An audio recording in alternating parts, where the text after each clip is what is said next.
नमस्कार। मेरी YouTube channel psychology with Amrita में आपका स्वागत है। पिछले वीडियो में हमने साइकोलॉजी के इंट्रोडक्शन के बारे में बातें की। इस वीडियो में हम मेथड ऑफ साइकोलॉजी के बारे में बातें करेंगे। अब मेथड ऑफ साइकोलॉजी, हर कोई भी सब्जेक्ट होता है तो उसका एक स्टडी मैटर होता है, जैसे जिसके बारे में उस सब्जेक्ट में हम पढ़ते हैं या फिर अध्ययन करते हैं, और जिसके माध्यम से हम उस सब्जेक्ट मैटर का स्टडी करते हैं, अध्ययन करते हैं, उसको हम उस सब्जेक्ट का स्टडी मेथड बोलते हैं। तो किसी भी सब्जेक्ट के लिए दो चीजें होती हैं, एक तो उसका सब्जेक्ट मैटर होता है, दूसरा उसका स्टडी मेथड होता है। तो जिसके माध्यम से उस सब्जेक्ट का, उस विषय के, उस सब्जेक्ट का अध्ययन किया जाता है। तो साइकोलॉजी एक पॉजिटिव साइंस है, हम सभी जानते हैं, और इसमें व्यक्ति के बाह्य और व्यवहार का अध्ययन किया जाता है, जिसमें बाह्य और आंतरिक दोनों व्यवहार शामिल होते हैं। और इसके अध्ययन के लिए बहुत सारी विधियां अपनाई गई हैं। साइकोलॉजी का भी अपना सब्जेक्ट मैटर है। पहले तो कॉन्शियस एक्सपीरियंस बताया गया, फिर आगे इसका सब्जेक्ट मैटर चेंज होता गया, उसके अकॉर्डिंग इसकी बहुत सारी, उसकी सब्जेक्ट मैटर के अकॉर्डिंग इसकी स्टडी मेथड बताई गई हैं। तो इस साइकोलॉजी के कुछ इंपॉर्टेंट स्टडी मेथड्स हैं। इंट्रोस्पेक्शन मेथड, अंतर्निरीक्षण विधि, ऑब्जर्वेशन मेथड, निरीक्षण विधि, एक्सपेरिमेंटल मेथड, प्रयोगात्मक विधि, survey method, questionnaire method, interview method, clinical case study method, field study method. ये सारे साइकोलॉजी के स्टडी मेथड हैं, जिनके बारे में हम वन बाय वन करके आगे के वीडियो में बातें करेंगे।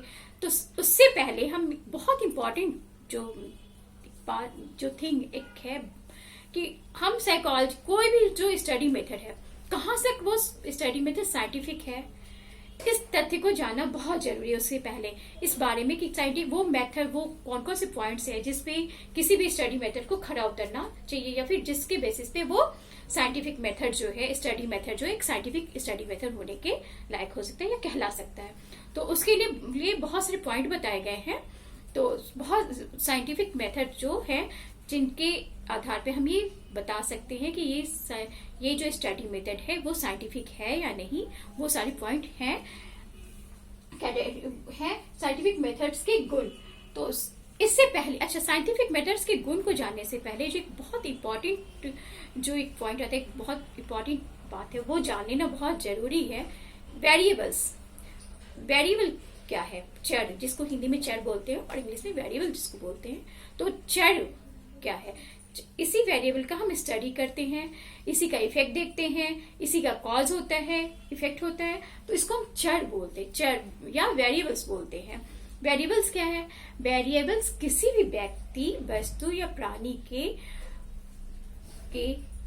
उस गुण को बोलते हैं जिसमें मेजर किया जा सकता है, जिसमें मात्रात्मक क्वांटिटेटिव चेंज पॉसिबल होता है, और जिसे मेजर किया जा सकता है, मापा जा सकता है। और दूसरी बात ये कि जो या तो खुद इन्फ्लुएंस होता है, प्रभावित होता है, या दूसरे को प्रभावित करने की क्षमता होती है उसमें, उसको हम चर बोलते हैं, वेरिएबल्स बोलते हैं।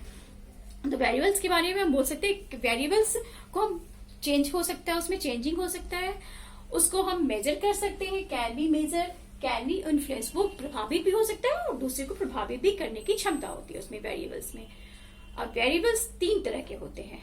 वेरिएबल्स तीन तरह के होते हैं, इंडिपेंडेंट वेरिएबल, डिपेंडेंट वेरिएबल, और तीसरा है कंट्रोल वेरिएबल। इंडिपेंडेंट वेरिएबल क्या है? इंडिपेंडेंट, बेसिकली जब कोई एक्सपेरिमेंट किया जाता है तो उसमें हम इंडिपेंडेंट वेरिएबल का ही इफेक्ट को देखते हैं। जैसे इंडिपेंडेंट वेरिएबल हो गया, हमने कोई स्टडी करनी है, जैसे लर्निंग पे प्रैक्टिस का क्या इफेक्ट होता है, ये स्टडी करना है। तो इसके लिए हम, लर्निंग है हमारा हो गया, और जो प्रैक्टिस है वो एक कॉज हो गया, वो इंडिपेंडेंट वेरिएबल हो गया। लर्निंग, प्रैक्टिस को मैनिपुलेट कर सकते हैं, उसको घटा सकते हैं, बढ़ा सकते हैं, उसको हम मेजर कर सकते हैं, हमने कितनी बार प्रैक्टिस करवाई।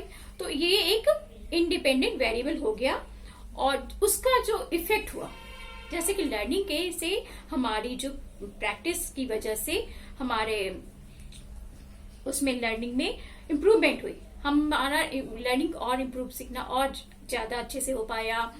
तो ये जो हुआ, एक तो कॉज हो गया लर्निंग का, प्रैक्टिस, उसका इफेक्ट क्या हुआ, हमारी जो लर्निंग में इम्प्रूवमेंट हुई, तो वो हमारा इफेक्ट हो गया, प्रैक्टिस का इफेक्ट हो गया, जो लर्निंग में इम्प्रूवमेंट हुआ। जो इफेक्ट हुआ उसको डिपेंडेंट वेरिएबल बोलते हैं। किसी भी इसका जो प्रयोग किया जाता है उसमें प्रयोगात्मक चर जो वेरिएबल होते हैं, इंडिपेंडेंट वेरिएबल होते हैं, उसको प्रयोगात्मक चर भी होते हैं या एक्सपेरिमेंटल वेरिएबल भी बोलते हैं। उसके इफेक्ट को देखने के लिए कोई स्टडी किया जाता है और उसका जो इफेक्ट होता है वो डिपेंडेंट वेरिएबल कहते हैं उसको। तो यहाँ हमारा लर्निंग हो गया, लर्निंग में जो प्रैक्टिस हो गया वो इंडिपेंडेंट वेरिएबल हो गया। उस प्रैक्टिस से जो हमारे वो लर्निंग है वो इम्प्रूव हुई, वो डिपेंडेंट वेरिएबल हो गया। और लर्निंग जो हमारे जो एक्सपेरिमेंट हुए उसमें बहुत सारे वेरिएबल्स थे जिनका इफेक्ट पड़ सकता था, जैसे आयु, एज हो गए और इंटेलिजेंस हो गया, मोटिवेशन हो गया, इन सारी का भी इफेक्ट पड़ सकता था। और बाकी सबको जो कंट्रोल कर दिया गया, बाकी सबका इफेक्ट नहीं पड़ने दिया गया उस पर, तो उसे कंट्रोल वेरिएबल कहते हैं।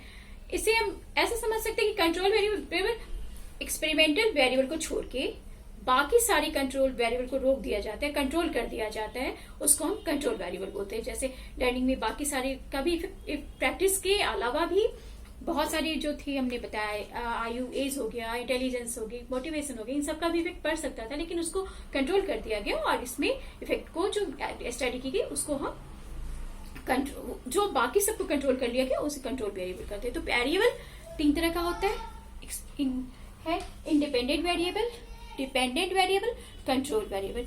कंट्रोल वेरिएबल जो जिसपे हमारे एक्सपेरिमेंट का असर जिसपे पड़ता है उसे हम कंट्रोल वेरिएबल, जिसपे हमारे एक्सपेरिमेंट जिसके प्रभाव को हम रोक देते हैं उसको कंट्रोल वेरिएबल कहते हैं। अब हम बात करते हैं कि ये तो वेरिएबल की बातें होगी। अब हम बात करते हैं कि एक अच्छे साइंटिफिक मेथड में कौन कौन से गुण होने चाहिए। तो इसके लिए हम सबसे पहले देखते हैं इसमें कंट्रोल। एक साइंटिफिक मेथड में एक कंट्रोल का गुण होना बहुत जरूरी है। जैसे एक प्रधान लक्षण है कि उसमें कंट्रोल हो। कंट्रोल का मतलब यही है कि बाकी सारे वेरिएबल जिसका इफेक्ट हमारे एक्सपेरिमेंट पे पड़ सकता है, एक्सपेरिमेंटल वेरिएबल को छोड़ के बाकी सारे को कंट्रोल कर लिया जाता है, उसको हम नियंत्रण कहते हैं या कंट्रोल कहते हैं।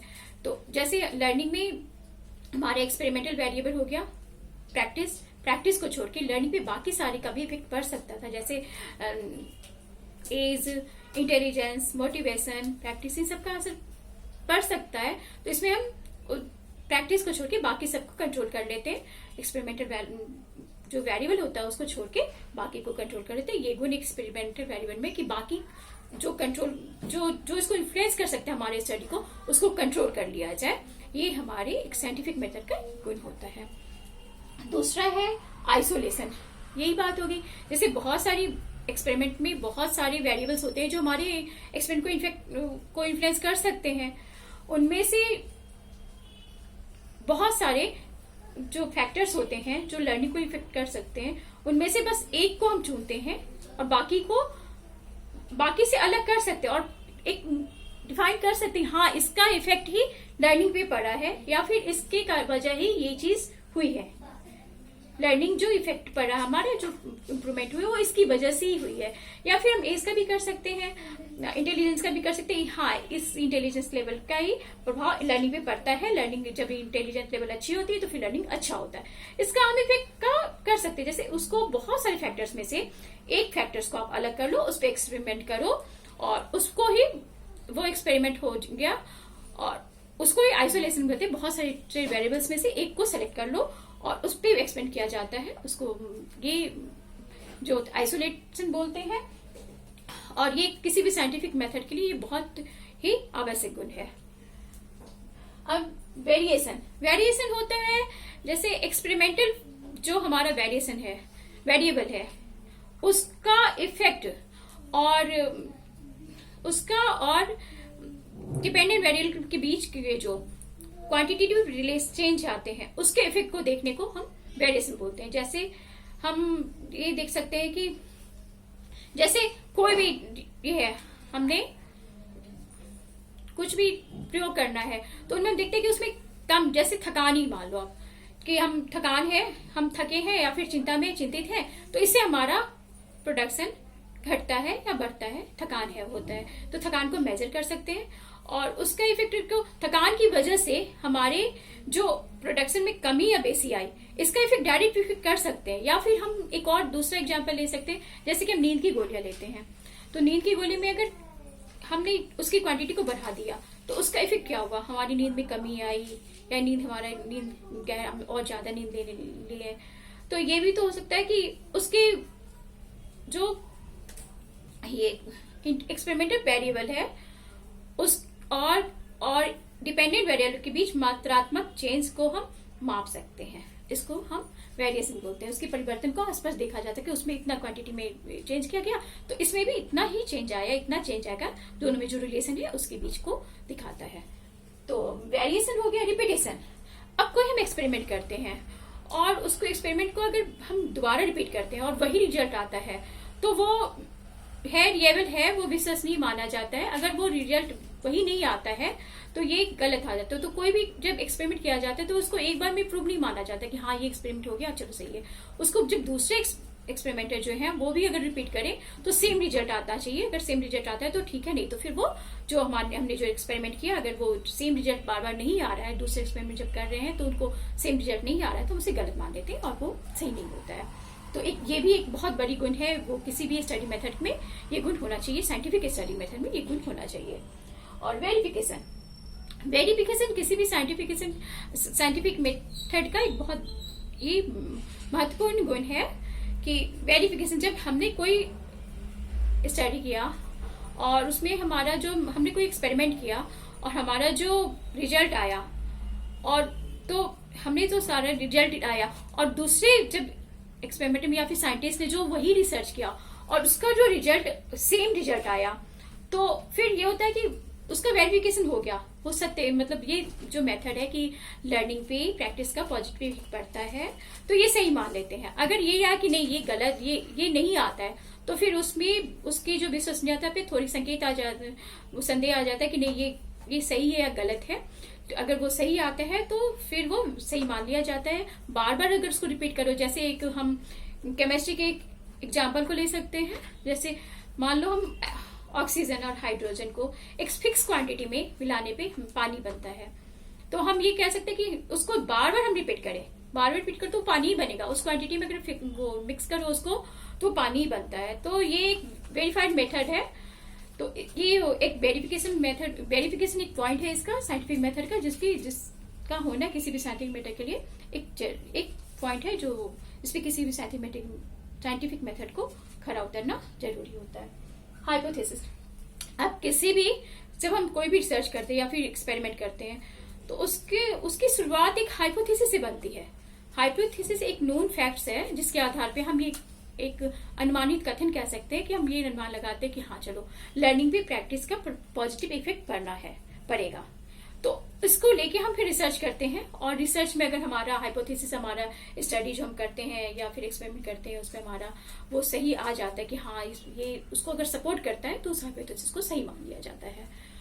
और उसके जो लास्ट है वो थ्योरी एंड लॉ है। तो जब हम एक्सपेरिमेंट कर लेते हैं तो हमारा हाइपोथेसिस, ये जब हम कोई भी एक्सपेरिमेंट करते हैं तो जो डेटा मिलता है एक्सपेरिमेंट के थ्रू जो हमें डेटा मिलता है वो अगर हाइपोथेसिस को सपोर्ट करता है, जैसे मान लो हमारा हाइपोथेसिस वही था कि हम लर्निंग पे प्रैक्टिस का पॉजिटिव इफेक्ट पड़ता है, तो हम इसको सही अगर वो उसको सपोर्ट करता है तो इसको हम सही मान लेते हैं। और इसका और यही हाइपोथेसिस जब सही हो जाता है तो उसको सिद्धांत या नियम के रूप में स्वीकार कर लिया जाता है। तो ये सारे साइंटिफिक एक जो क्राइटेरिया है, पॉइंट है, वो है जो किसी भी साइंटिफिक स्टडी मेथड में होनी चाहिए। और इसके बेसिस पे हम इन सारे स्टडी मेथड जो है इनके बारे में बात धीरे धीरे करके देखेंगे और फिर देखेंगे कि इन सारी क्राइटेरिया पे कौन सा स्टडी मेथड कितना सही उतरता है, कितना नहीं उतरता है। उसके आधार पे हम किसी भी साइंटिफिक मेथड का इवेल्युएशन, मूल्यांकन कर सकते हैं कि वो साइंटिफिक जो मेथड है कहाँ तक साइंटिफिक है और कहाँ तक साइंटिफिक नहीं है।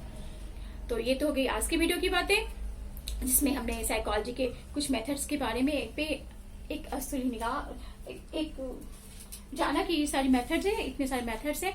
बस इसके बारे में तो हम नेक्स्ट वीडियो में इसके बारे में बातें करेंगे, 1 by 1 करके हर मेथड के बारे में, उसके मेरिट्स के बारे में बातें करेंगे। दूसरी बात, इंपॉर्टेंट बात होगी कि हमने ये साइंटिफिक मेथड्स में क्या क्या गुण होने चाहिए इसके बारे में बातें की और वेरिएबल्स के बारे में बातें की। वेरिएबल क्या है? वेरिएबल्स है जिसको हम चेंज कर सकते हैं, मेजर कर सकते हैं, जिसमें जो कॉज किसी भी का कॉज हो सकता है, जो इन्फ्लुएंस हो सकता है।